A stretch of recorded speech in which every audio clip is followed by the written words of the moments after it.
Hi everyone. AWS day 6 మనము S3 service గురించి discuss చేద్దాం. ఓకేనా? ఏడబ్ల్యూఎస్లో మనకి డిఫరెంట్ టైప్స్ ఆఫ్ సర్వీసెస్ అయితే ఉంటాయి స్టోరేజ్ పర్పస్. S3 అని and EBS, EFS and RDS. So ఈ S3 ఫుల్ ఫామ్ వచ్చేసి మనకి సింపుల్ స్టోరేజ్ సర్వీస్. ఓకేనా? అండ్ మన డేటాని స్టోర్ చేయాలి అంటే మనకి ఇక్కడ సర్వర్స్ అయితే అవసరం లేదు.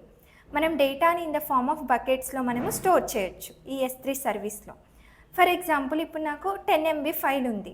అది నేను ఎలా స్టోర్ చేయాలంటే ఏడబ్ల్యూఎస్ కన్సోల్లోకి వెళ్ళి S3 సర్వీస్లో ఒక బకెట్ని క్రియేట్ చేస్తాం. ఆ బకెట్లో మనము ఆ 10 MB ఫైల్ని అయితే స్టోర్ చేయొచ్చు. అండ్ మనకి ఎప్పుడు కావాలంటే అప్పుడు మనం దాన్ని యాక్సెస్ కూడా చేసుకోవచ్చు. సో చూసారు కదా S3 సర్వీస్ గురించి. ఇంకా మీకు S3 సర్వీస్ గురించి స్టోరేజ్ పర్పస్ ఏడబ్ల్యూఎస్లో ఇంకా మోర్ ఇన్ఫర్మేషన్ కావాలి అనుకుంటే ఫ్రీగా కామెంట్ సెక్షన్లో పైథాన్ లైఫ్ అని టైప్ చేయండి. నేను మీకు ఫ్రీ లింక్ని అయితే ప్రొవైడ్ చేస్తాను.